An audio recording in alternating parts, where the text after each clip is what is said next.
Welcome back to The Naturalist. Welcome back. Yeah, thanks. It's been a while since it's been just the two of us here. It has. Oh, nice to be so close. It is nice. Yeah. So today's episode is sponsored by Premier Research Labs. I'm Adrienne Smith. And I'm Jessica Rubino. And we are going to talk today we're going to do a little recap, looking back at 2025. Well, we've had a big year. Every year feels like a big year in the natural products industry. That is true. And so a lot has happened. So there's no possible way that we could cover all of it, but we did want to go through some of the biggest happenings and forces. And we've certainly done our trends episodes, but just like what was big in 25 that we believe will have a great influence on the year ahead. Yeah, I was just about to say, I feel like we spend so much time looking ahead. Yes. That it's important to just take a moment and go back and and reflect. It's true. I'm a planner, so I like to think ahead, but you're very right. So reflect and then plan. And we're done. Reflect. Obviously, one of the huge conversations this year was tariffs. I was going to say, are we on the same wavelength? I think we are. We're on the same tariffs. Yeah. So one of the great pieces of content I thought we had kind of early on in the year was Doug Brown did a fantastic interview with the CEO of Alter Eco. Really great, just talking about, how the tariffs were going to have a direct impact on the chocolate industry and what that would mean. And at the time, Switzerland had just gotten a big 40% tariff. Yeah. And so huge deal. And obviously those tariffs have been affecting not just the chocolate industry, but across the industry. Yeah. And some other categories that were really affected or potentially affected were the supplement industry with so many ingredients coming from China, the packaging industry. So much of this year, I mean, how many times did we hear people or we ourselves said, wait and see. We're going to wait and see. So there was so much ambiguity throughout the year. But I think for me, the big takeaway was that it reinforced how prepared companies have to be for the unknown. Right. And building resilient supply chains and resilient business models, leaning into better, clearer communication. I thought that was a really interesting takeaway from this. And when I talked to Keith Bearden as well and others, I moderated a panel at Supply Side Global, and we certainly talked about tariffs and how they were influencing C-suite decision makers.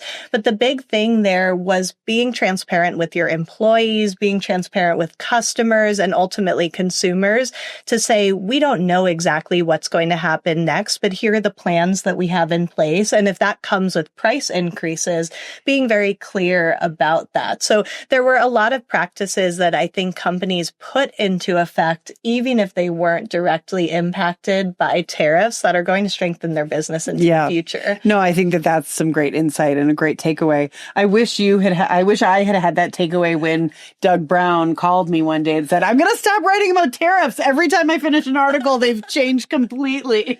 Yeah, well, it was hard, right? To be should have said resilience. Resilience, yes. So we'll wait and see what happens. Don't expect any articles from Doug, but the rest of us will keep talking about it. Yes. Okay. Another big macro thing, make America healthy again. Yes. I think that sounds familiar. And really just mainstreaming of natural products. And I think we're even moving away from using that acronym or that terminology, but it certainly was everywhere this year. And for me, the big takeaway there was like just seeing some of the biggest CPG companies making clear commitments around removing artificial colors and making their products cleaner and healthier. And so just seeing some of that conversation that was happening at the national level, forcing or encouraging companies to make some changes. And of course, there's such a nuanced dialogue there around that. And I think the kind of politicizing it is uncomfortable for a lot of people. So at the end of the day, it's just looking at the impacts of widespread conversations around healthier products, right? Yeah, I agree. Yeah. And we've had some of those great conversations. We had a great panel at Expo West. I know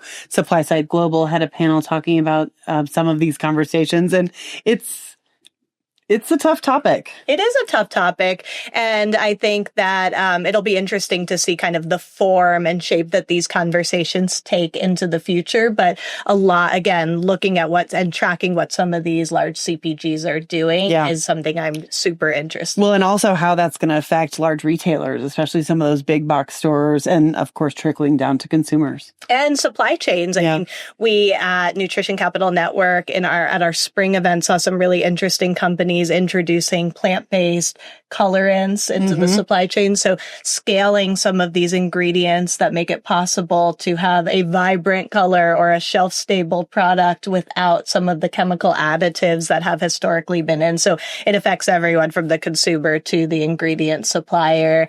And be interesting to see where it goes. So one of the other things we've been tracking a lot this year has been really the boom, of course, in protein, but a lot of that has been driving growth in dairy and in meat. Yes. So that has been really interesting to see. I'm just like, yes, like we can't kind of talk about it enough. Like just seeing so much continued momentum there, dairy and meat being two of the big categories. The fastest growing categories in food and natural food and beverage. Which is kind of uncommon for these like staple categories. You don't generally see those driving growth. You see them making up a big piece of the pie overall, but not paired with that Well, growth. Especially in natural products. Yes. Yeah. So regenerative, organic certainly being a big part of that. Grass-fed, grass-finished. And just straight up innovation, especially in dairy. Just new products that are catering to people in all different ways. And that sustainability piece is so important in dairy and dairy's growth. And we've seen that through a lot of investments that have happened this year. Yeah. And I'm sure we'll keep seeing that. Yeah. Yeah, definitely. And those sustainability profiles are really improving up those product categories. So this episode of The Naturalist is sponsored by Premier Research Labs. Premier Research Labs, PRL, founded in 1987 by visionaries Dr. Robert Marshall and Dr. Linda Forbes, is a trailblazer in professional-grade nutritional supplements, driven by purity, fueled by innovation, and unwavering in its commitment to uncompromising quality. Born from the conviction that not all supplements are created equal, PRL redefined the industry with excipient-free, 100% plant-based formulas, solvent-free capsules, and extraordinary manufacturing practices that honor the body and the earth. With rigorous orthogonal and energetic testing, rejecting over 70% of raw materials that do not meet our exacting standards, PRL sets a premier benchmark for safety, potency, and trust. Guided by our mission to transform global wellness and anchored in the core values of transformation, extraordinary, and community, PRL empowers practitioners, patients, and conscious consumers to pursue optimal vitality, continuing to inspire a healthier, more connected world for today and for generations to come. Supplements also took center stage with investors. So we saw a lot of activity in dairy and a lot of activity in clean supplements, which I think makes sense around some of these conversations around cleaner, healthier food products, but also dietary supplements and nutrition's role in overall health. So it's pretty cool to see, investors actually putting their money where their mouth is when it comes to some of these categories. And of course, supplements have been led again by sports nutrition this year.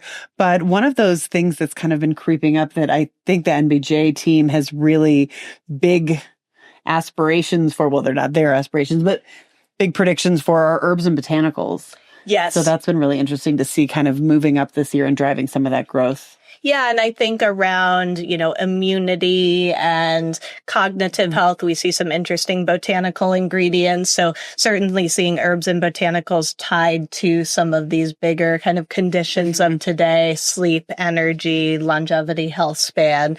So I want all those things. Me too, right? It's like, how could these not be growing? We all want it. Shifting gears a little bit. Retail and distribution, we continue to see, innovative distributor models and figuring out how I think distributors are really thinking, how can we support early stage brands more effectively? Brands are putting pressure on distributors, and retailers are increasingly coming up with their own accelerator programs to quickly test new products and product innovations in store and be able to give those early stage companies not only a chance in the aisle, but also the opportunity to partner and grow together. How about that Sprouts Forager program? I feel like that's really grown.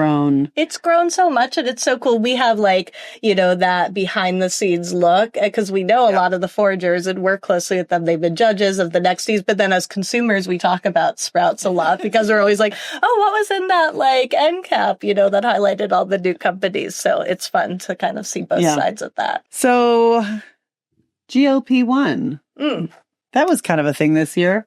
Yeah, definitely a thing. And I can't tell you how much I still hear this industry, and for the sake of this, I'll say CPG, health and wellness industries talking about this, because I think it ties to sort of a bigger theme or force that we've seen, which is this idea of flexitarian living, that people aren't feeling like they have to choose just pharmaceuticals or just natural products and alternative medicines. They're really kind of marrying approaches. And so GLP-1s have this whole set of natural complementary products that have increased in popularity as a result, particularly products that have protein and fiber and are helping consumers maintain muscle mass as they lose weight. So, then we also have the set of products, and why I went through great effort to say the pharmaceutical drugs, because there's also products in the natural product space and dietary supplements that are making claims, and of course have to be very careful around this, but how they work in the body similar to the effects of GLP-1. So we kind of see those natural products that are before, during, and after GLP-1 users are taking the pharmaceutical drugs, as well as products that are saying, we can help you achieve similar results, and here's how. So we've certainly seen the impact of the GLP-1 phenomena in the supplement industry, but we're also seeing it in food. Yeah. So many new formulations with protein, all those protein products that we're seeing. I know we certainly have a few that have nominated to the Nexty Awards this year. And we've also talked this year about the opportunities for organic, for example, that have come out of GLP-1, that maybe people are eating less, but they're looking for higher quality food. Yes, higher quality, nutrient dense. And so seeing organic produce and what's up with blueberries? Jenna loves to talk about blueberries, because aren't blueberries totally exploding, and they even a branded blueberry company got some interesting investment. There was a recent investment of $1 quadrillion. I'll say that because then it'll sound more believable, because I don't know the actual number, but a huge amount in a packaged blueberry company. So that's just showing, hopefully part of the explosion that's happening in quality produce. Yes, very interesting to see the trickle-down effect. Yeah, $1 trillion could really have a big effect. That's a lot. Yeah, that's a lot of money. You heard it here first. And we can't talk about big forces in this space without talking about AI. In this space, in CPG, we've covered it in a variety of ways, and I think people should be paying attention to it in all of these areas. One is just how are companies using it for marketing and positioning and branding. And one of the things that could actually be an advantage is that generative AI is actually appending search engines when it comes to discoverability. So that's really great for younger brands that are not investing massive cajillion dollars, as you would say, in SEO, but rather are prioritizing, reviews and the integrity of their products and the quality of their content, and may actually be able to be discovered more easily than when online users are just relying on search engine results. So kind of interesting, but of course there's all different other things that companies need to be considering, of not relying on AI when really people want to connect with the people behind the company. So how do they make sure that the humanity of their brands stay front and center? So lots of issues there. Then we've covered some interesting retail content, right? Yeah. And, just one thing to throw in kind of based on what you're talking about before, I think in retail is one place where consumers still want to have that personal contact. They want to have those, especially in natural retail.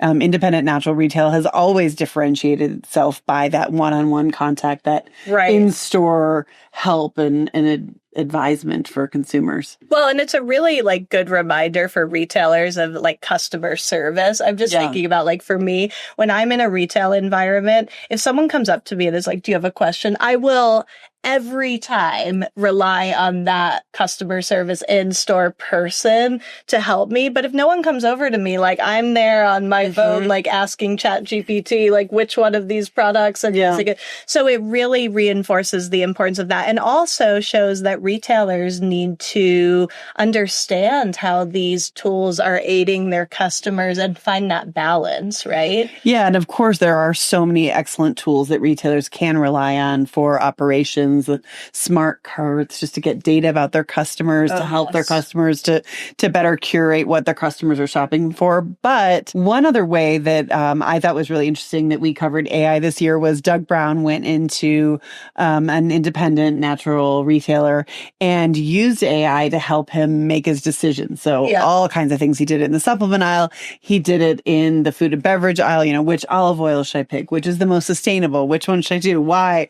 And those are really great articles. And then he kind of compared what the AI had told him with the supplement buyer at that store and what their advice had been. Right. So I'm not going to say what happened. No spoilers. But you can find those articles on newhope.com. And I think finally, there's two pieces that we've covered. Shelley Sapson, who leads our Market Ready Insights and Beacon and Standards team. She wrote a really great piece on using AI and navigating innovation and compliance in an AI world. So that's a really important piece of the conversation.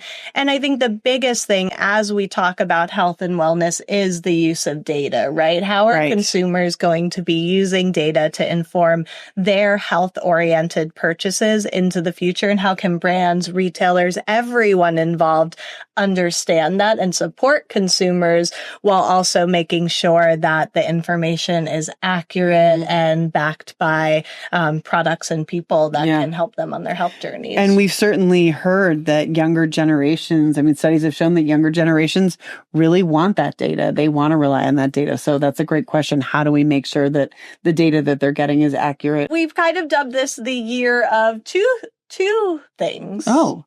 Right? Yeah. I only can remember one. Okay, go for it. The year of the macro. And the year of the woman. Oh yeah, that was my idea. It was. So macro trends, of course, we've talked about protein, and that has been so important this year. We've also talked a lot about fiber this year. Fiber is making a sexy comeback. It really is. And it was so funny when we were, everyone loves to call fiber sexy. It really is so weird. So interesting. Yes. But when we were looking through old issues of Natural Foods Merchandiser magazine as we were old as in 30 years old. Really old. Yes. We saw all this fiber content. Yes. And so a lot of the trends coverage that you'll see in coming months will really look at some of those trends that have been around, trends and movements within an industry that have been around for decades. And fiber is one. Protein has certainly had its moments, but the year of the macro. And so which macro will reign supreme in 2026? I hope it's pasta. The year of the pasta. The year of the pasta. You heard it here first. But then the year of the woman. And actually, next year, 2026, I believe, is the year of the woman farmer. Yeah. So that is really cool to see Whole Foods and others really celebrating women farmers. And we'll see a lot of that content on site at Expo West. But this year, conversations around women's health were so strong and empowering and awesome to see that. Yeah, it has been incredible. And not just, we're not just talking about fertility. We're not talking about menopause. We're not just talking about sexual health. We're talking about all of those things, metabolic health, hormonal health overall. Yes. So it's been really exciting. And it's not just that we're talking about it. We're also finally putting some science behind it. So studying women. I just actually heard that for the first time ever, they, the crash test dummies, not the band, but like the actual ones that they put in the car when they crash them. For the first time ever, they made a woman dummy that had the same kind of, biology as a woman's body. So they've only ever tested cars on dummies modeled after men's body types. Isn't that crazy? That's crazy. It's 2000, whatever it is. But yeah, so Year of the Woman. The year of the whatever this year is. It was called the Decade of the Woman. Starting now. I mean, so many other great things happen. Lots of challenges, lots of opportunities. But this year, I think that was a good recap, yeah? All right, well, thank you for... Check, please. Rate, subscribe, follow, like, listen, share, post.